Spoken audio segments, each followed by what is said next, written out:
Wahai Abah ASD ya, jadi saya tidak menggelari panjenengan itu Ahmad Sulaiman Daud. Karena apa? Karena saya membaca postingan panjenengan ini, saya mencabut gelar Ahmad Sulaiman Daud.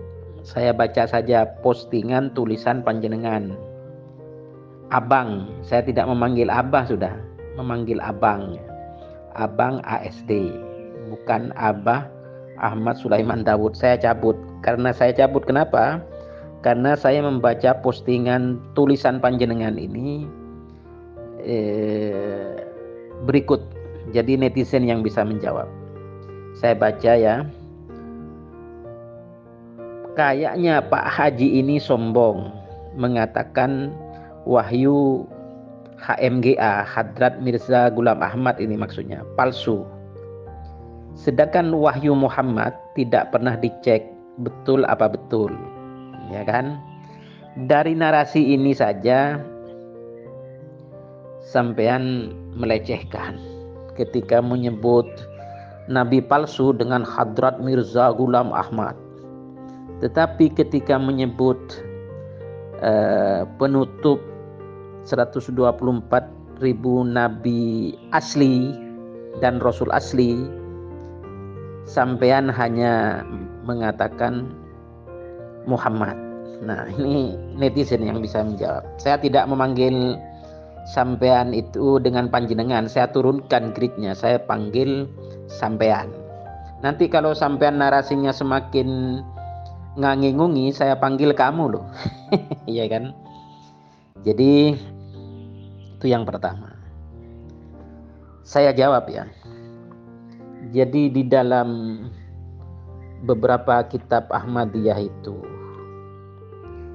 bahwa memang betul Ghulam Ahmad itu mengklaim dirinya memiliki mukjizat lebih besar dari, lebih banyak dari yang dimiliki mukjizat baginda Nabi Muhammad SAW. Itu kan kekurangan ajaran Ghulam Ahmad. Saya tidak mengatakan Hadrat Mirza, sudah Ghulam Ahmad. Saya copot Hadrat dan Mirza itu, karena itu gelar Raden itu. Jadi Ghulam Ahmad memang kurang ajar, mengklaim dirinya memiliki mukjizat lebih banyak daripada mukjizat asli yang dimiliki oleh baginda Nabi. Ya, ini sampean ini terbukti dengan tulisan sampean. Saya jawab tulisan sampean ini. Jadi A'udzubillahi minasyaitonirrajim. Bismillahirrahmanirrahim.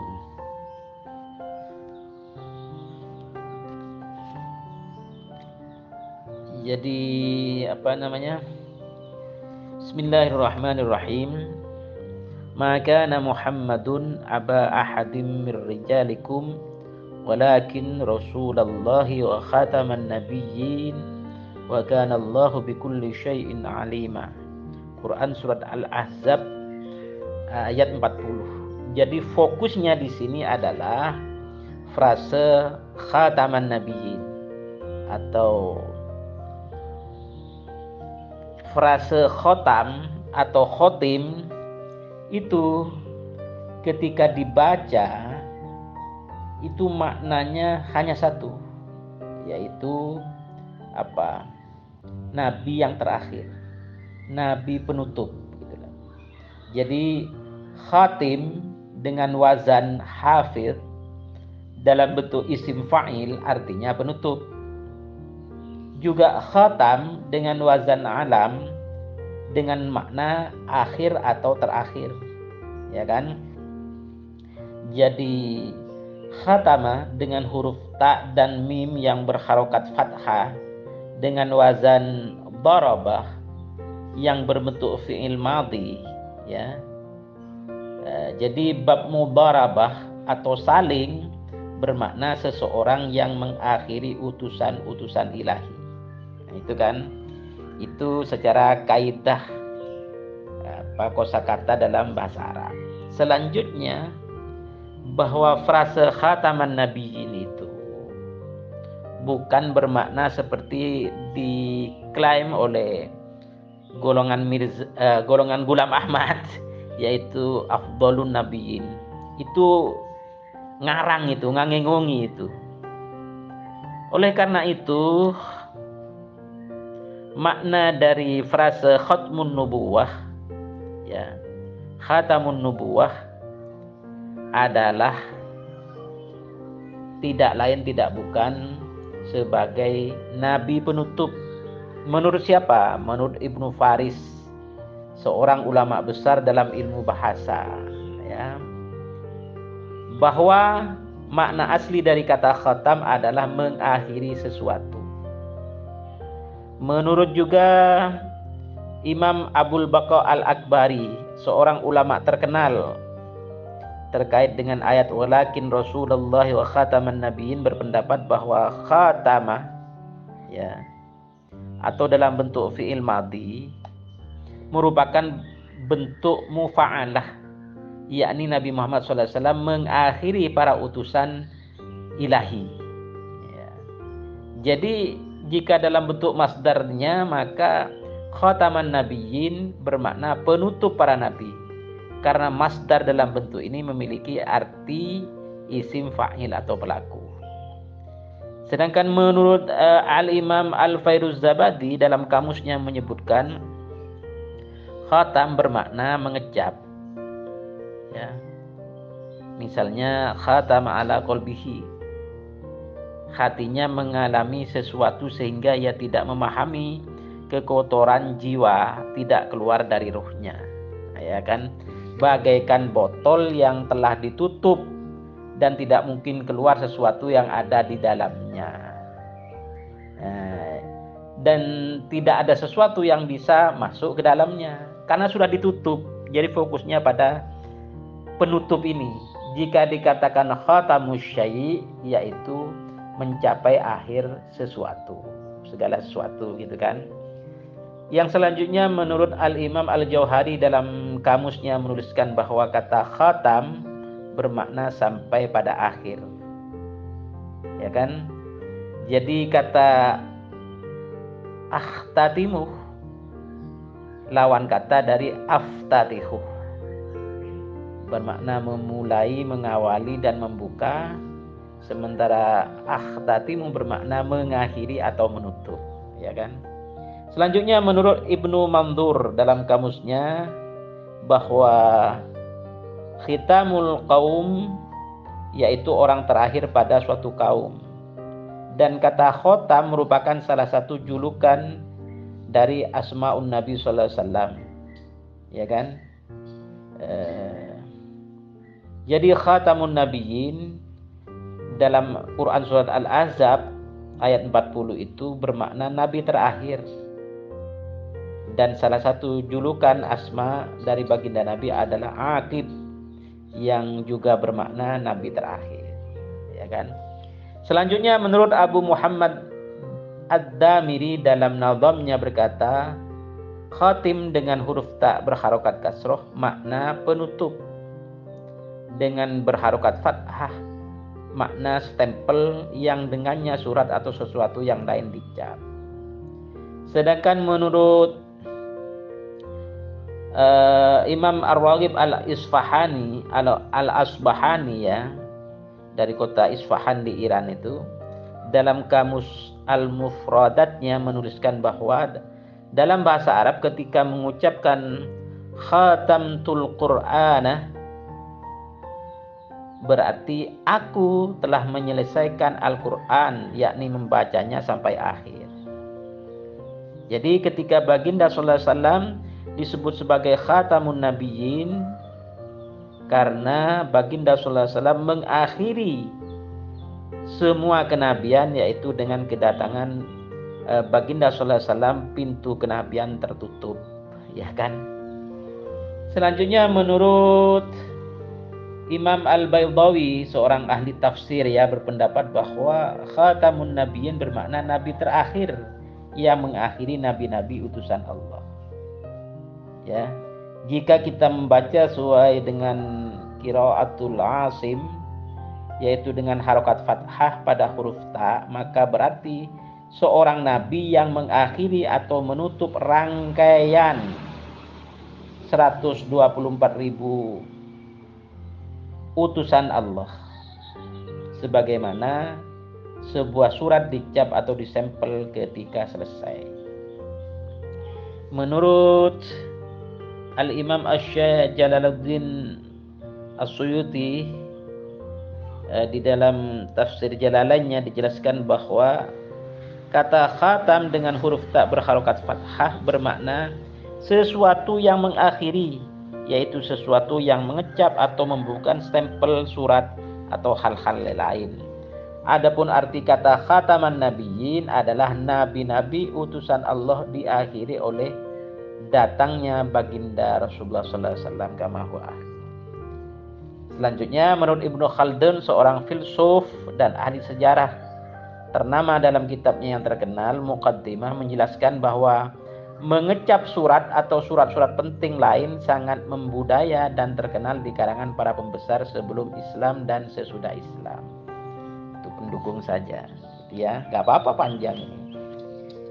Itu pengertian khatam atau khotim, yaitu khataman nabiyyin dalam Quran surat Al-Ahzab ayat 40 itu menurut ahlinya, menurut para mufassir, menurut ulama ahli lughah, ulama ahli bahasa.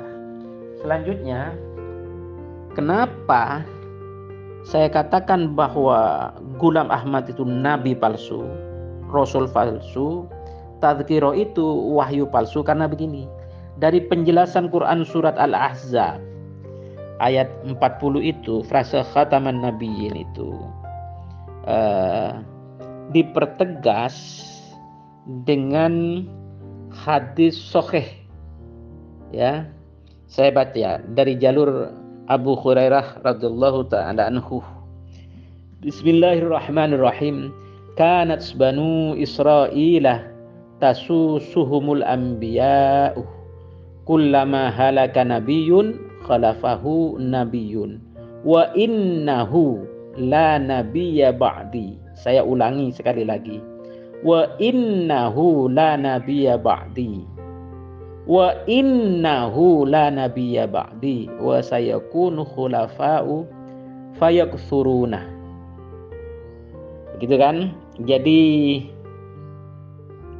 ini hadis Sahih Bukhari dalam Kitabul Anbiya bab ma dzukira an Bani Israil, nomor hadisnya 3268. Juga diriwayatkan dalam Sahih Muslim Kitabul Imarah bab wujubul wafa bi bai'atil khilafa al-awwal fal awwal, ya kan? Jadi artinya begini. Dahulu Bani Israel dipimpin oleh para nabi alaihimussalatu wassalam. Setiap kali seorang nabi wafat, maka diganti oleh nabi yang lain. Dan sesungguhnya tidak ada nabi setelahku. Yang ada adalah para khalifah dan mereka semakin banyak. Frase wow itu penekanan kan, taukid kan. Innahu, nunnya di tanwin, itu penekanan lagi. Sudah 2 kali penekanan ya. Jadi sungguh-sungguh kan begitu. Terus lam alif fathah la, itu penekanan lagi yang ketiga.